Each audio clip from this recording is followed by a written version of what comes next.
और दिल्ली कोचिंग हादसे पर एमसीडी का ताबड़तोड़ एक्शन लगातार जारी है। एमसीडी ने इस मामले में एक जूनियर इंजीनियर को बर्खास्त कर दिया और एक असिस्टेंट इंजीनियर को भी सस्पेंड कर दिया है। एमसीडी आयुक्त अश्विनी कुमार ने बताया कि कोचिंग सेंटर में अभ्यर्थियों की मौत के संबंध में एक जूनियर इंजीनियर को बर्खास्त कर दिया गया है और एक सहायक इंजीनियर को निलंबित किया गया। उन्होंने ये भी बताया कि दोनों अधिकारी करोलबाग जोन के रखरखाव विभाग में तैनात थे। लगातार अब इस पूरे मामले में एमसीडी फुल एक्शन में दिखाई दे रही है। आपको बता दें, एक जूनियर इंजीनियर को बर्खास्त इस पूरे मामले को लेकर कर दिया गया है। एक असिस्टेंट इंजीनियर को भी सस्पेंड किया गया है। दावा एमसीडी की तरफ से यही है कि जितने भी किरदार इसमें दोषी पाए जाएंगे उन पर गाज गिरनी तय है। लेकिन दूसरी तरफ ये तस्वीरें आप देख लीजिए, लोगों का गुस्सा है जो लगातार इस पूरे मामले को लेकर खास तौर पर छात्र प्रदर्शन करते हुए नजर आ रहे हैं। तो वहीं दिल्ली के ओल्ड राजेंद्र नगर में कोचिंग सेंटर हादसे की घटना के बाद एमसीडी ने सोमवार को 5 कोचिंग सेंटर्स को सील कर दिया और इनमें दृष्टि IAS institute, Vajiram IAS institute, इसके अलावा वाजीराम और रवि इंस्टीट्यूट भी शामिल हैं। वाजीराम और IAS hub Shriram IAS institute शामिल है। एमसीडी ने करोलबाग जोन के ओल्ड राजेंद्र नगर में कोचिंग सेंटर के बाहर अवैध अतिक्रमण को भी हटाया है और इसके साथ ही प्लेटफॉर्म और रैंप को भी ध्वस्त कर दिया है। एमसीडी सभी जोन में बेसमेंट में नियमों का उल्लंघन करने वाले कोचिंग सेंटर और अन्य संपत्तियों की पहचान करने के लिए एक सर्वेक्षण बाकायदा कर रही है। दिल्ली की मेयर शैली ओबरॉय ने बताया कि दिल्ली में अब तक 20 कोचिंग सेंटर सील किए जा चुके हैं।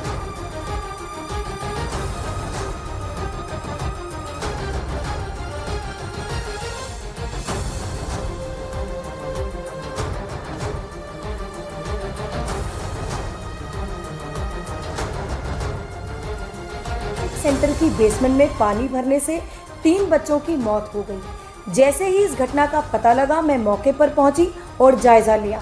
इस दुखद घटना को देखते हुए एमसीडी कमिश्नर को मैंने एक लेटर लिखा जिसमें निर्देश दिए कि दिल्ली में जितने भी ऐसे कोचिंग सेंटर हैं जो अवैध तरीके से चल रहे हैं, जो जितने भी एमसीडी के नियम और कानून हैं उनका उल्लंघन कर रहे हैं, उन सब पर एक्शन लिया जाए।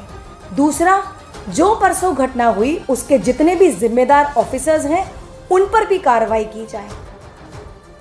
और दिल्ली के नेहरू विहार के वर्धमान मॉल में चल रहे विकास दिव्य कीर्ति के दृष्टि आईएएस कोचिंग सेंटर को एमसीडी ने सोमवार को सील कर दिया है। दरअसल 30 जून 2023 को एमसीडी के बिल्डिंग विभाग ने ये पाया था कि वर्धमान मॉल में चलने वाला दृष्टि विजन कोचिंग सेंटर अवैध रूप से चल रहा है और इसी पर कार्रवाई के लिए एमसीडी ने डीडीए को बाकायदा चिट्ठी लिखी है और ये कहा है कि या तो नियमों का उल्लंघन किए जाने पर कोचिंग सेंटर के खिलाफ सख्त से सख्त एक्शन लिया जाए या इस वर्धमान मॉल में चलने वाली गतिविधियों से जुड़ी फाइल हमें सौंप दी जाए। और इसी दौरान एमसीडी ने 9 चिट्ठी डीडीए को लिखी, लेकिन कोई कार्रवाई इस पर नहीं की गई और न ही इसकी फाइल एमसीडी को सौंपी गई। अब 22 जुलाई को एमसीडी ने दृष्टि विजन को कारण बताओ नोटिस जारी किया था और सोमवार को इस कोचिंग सेंटर को भी अब सील कर दिया गया है। दृष्टि आईएएस कोचिंग जो बेसमेंट में यहाँ पर चलाई जा रही थी उस पर एमसीडी ने यहाँ पे कार्रवाई की है। हमारे साथ कुछ स्टूडेंट यहाँ पर हैं। आप लोग यहीं पे पढ़ाई करते हैं आईएएस की? हाँ जी। ये दृष्टि पे भी अभी कार्रवाई हुई है? हाँ। ये किस लिए हुई है?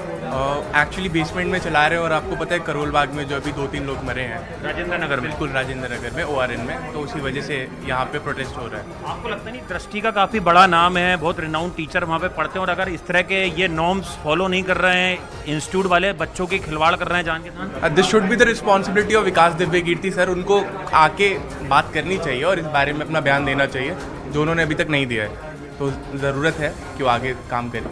आप कहाँ से आए पढ़ाई करने? मैं राजस्थान से आया हूँ सर। इसी दृष्टि में पढ़ते हैं? हाँ जी, दृष्टि में। तो ये कब से कोचिंग चल रही थी बेसमेंट में? मेरे को कोचिंग करते हुए तो 1-1.5 साल हो गया। मैं बेसमेंट में ही क्लास से आता हूँ। बेसमेंट में होती है? हाँ, बेसमेंट में क्लास चलती है। और कितने लोग बैठते हैं वहाँ पे सिटिंग? अब 10 क्लास से हैं, एक क्लास में 400 से 500 बच्चे होते हैं। अच्छा। हाँ जी। ये अभी आज पहली बार कार्रवाई हुई है? हाँ जी, ये पहली बार कार्रवाई हुई क्योंकि ये आपने सुना राजेंद्र नगर में 3-4 लोगों की मौत हुई है। तो जहाँ पर कि एमसीडी ने यहाँ पर कार्रवाई की है, बाकायदा दृष्टि का काफ़ी बड़ा नाम है और जो स्टूडेंट हैं वो काफ़ी ज़्यादा आहत हैं इस बात से कि बेसमेंट में जो है वो यहाँ पर कोचिंग सेंटर चलाया जा रहा था, जबकि कमर्शियल एक तरीके से जो काम के लिए बेसमेंट का काम होता है, अगर आप पार्किंग बनाना चाहें। ये देखिए, आप देख सकते हैं ये एमसीडी ने जो सील कार्रवाई है वो की है, यहाँ पर देख सकते हैं अभी आप। और यहाँ पर कोचिंग चलाई जा रही थी देखिए, और यहाँ पर एमसीडी ने ये कार्रवाई की है।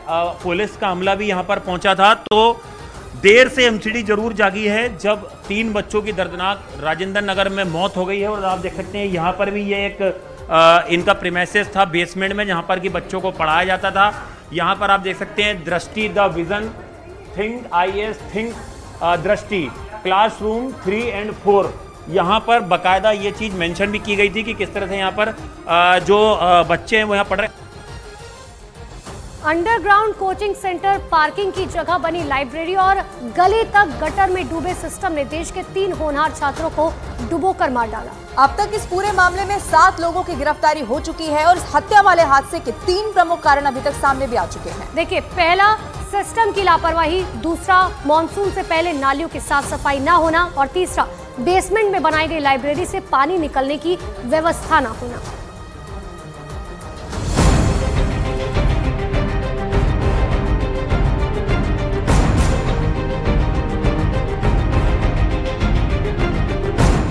गटर में कैसे डूब गया दिल्ली का सिस्टम? ये आक्रोश, ये गुस्सा, ये पीड़ा उन 3 छात्रों के लिए भी है जो कोचिंग सेंटर में बने मौत के तहखाने में मारे गए। ये गटर में डूब चुके उन सिस्टम के लिए भी है जिसने देश की राजधानी कहे जाने पर इतराने वाली दिल्ली के मुंह पर लापरवाही की कालिक मल दी।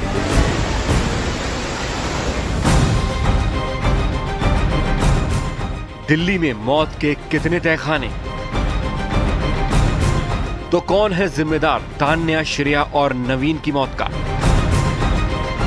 क्या सिर्फ कोचिंग संचालक, सिर्फ एमसीडी, सिर्फ पुलिस, सिर्फ प्रशासन, सिर्फ सरकार? क्या उन तीनों मौत की जिम्मेदार वो सोच नहीं जिसकी वजह से दिल्ली में सैकड़ों की संख्या में ऐसे मौत के तहखाने खुले हुए हैं? कुछ दिन पहले दिल्ली के पटेल नगर में करंट से जान गंवाने वाला नीलेश राय खबर था और तान्या, श्रेया और नवीन दर्शक। और अब तान्या, श्रेया और नवीन खबर हैं और बाकी जीवित बचे लोग दर्शक। अंडरग्राउंड डेथ चैम्बर, कितने कोचिंग सेंटर?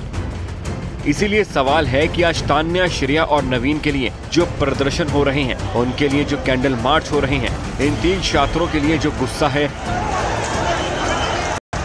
पेरेंट्स पे बीत रही होगी वही जान सकते हैं।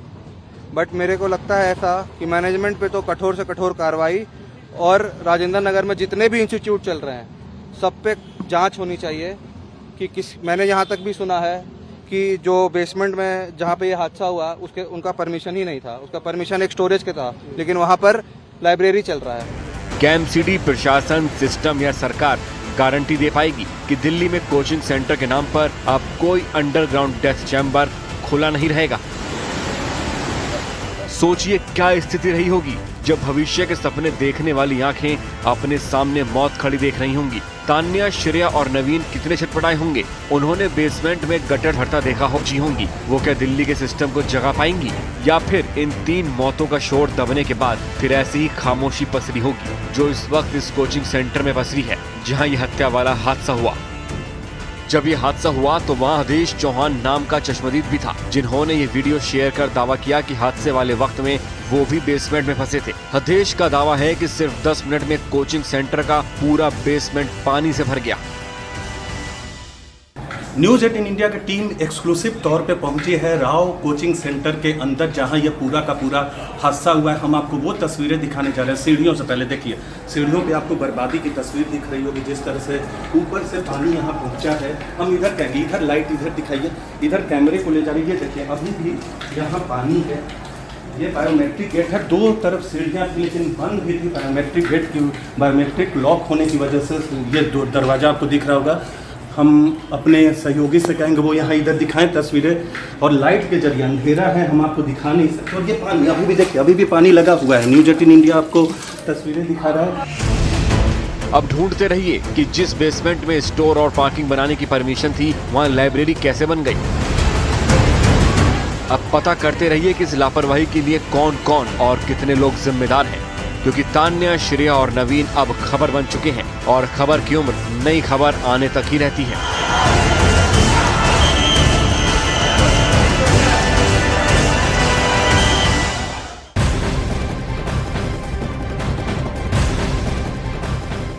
दिल्ली के ओल्ड राजेंद्र नगर में हुए हादसे में 3 होनहार छात्रों की जिंदगी चली गई है। बिहार के औरंगाबाद की तान्या की 25 साल की उम्र में जान चली गई। तो वहीं हादसे में अपनी जान गंवाने वाली उत्तर प्रदेश के अंबेडकर की श्रेया भी इसी में शामिल थी। दूसरी तरफ केरल के एर्नाकुलम की नवीन डेवलिन भी जान गंवाने वाले छात्रों में शामिल थे।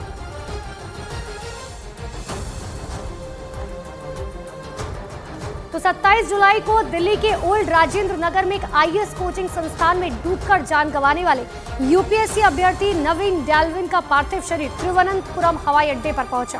केरल के शिक्षा मंत्री भी और साथ ही विधायक आईवी सतीश ने भी मृतक छात्र को यहां पर श्रद्धांजलि दी है। पार्थिव शरीर को सुबह मंगटू कादवाऊ में उनके आवास पर ले जाया जाएगा। आपको ये भी बता दें, नवीन डेलविन की मौत के बाद उनका परिवार इस वक्त बहुत ज्यादा गम में है।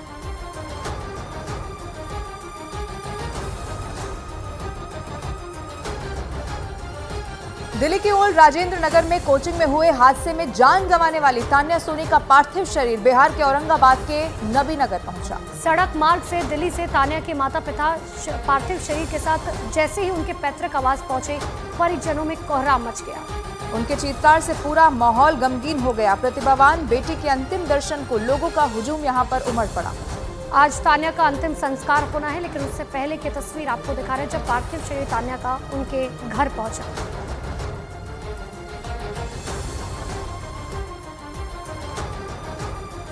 कत्ल है ये तो कत्ल बोले। ये दिल्ली गवर्नमेंट और इंस्टीट्यूट का मिला जुला। इस तरह के कोचिंग संस्थानों पे रोक लगनी चाहिए, बिल्कुल लगनी चाहिए।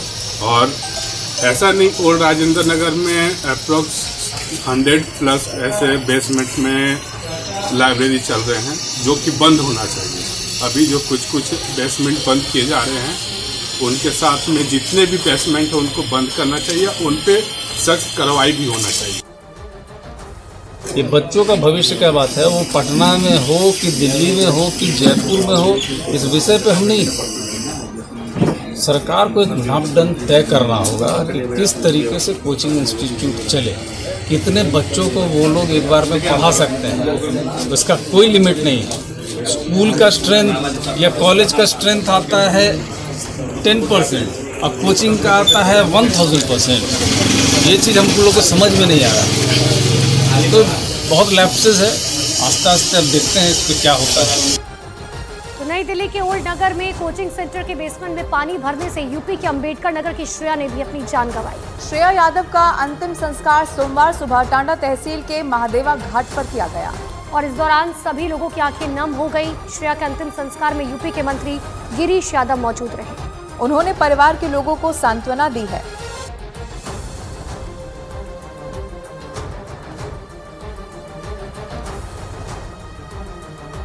माननीय मुख्यमंत्री जी के निर्देश पर मैं और हमारे सहयोगी मंत्री आदरणीय सतीश शर्मा जी जो घटना पर हम लोग गए थे, शोक संवेदना प्रकट की माननीय मुख्यमंत्री जी की तरफ से, और पीड़ित परिवार को ढाढ़स बंधा है। और माननीय मुख्यमंत्री जी ने हम लोगों से इस कहा था कि ये पीड़ित परिवार, सरकार उनकी आर्थिक सहायता के लिए हर संभव के लिए तैयार है।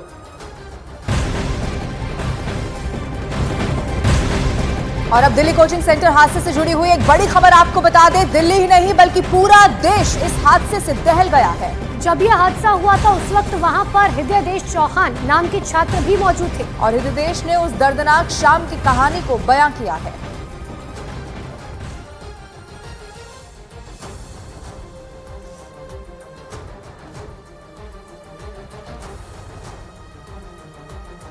वाटर की जो विजिबिलिटी थी आप नहीं देख सकते, गंदा पानी था बाहर, उससे सामने से कुछ नहीं दिख रहा था उस टाइप के। तो जो बाहर पीछे रह गए थे तो वो रह ही गई।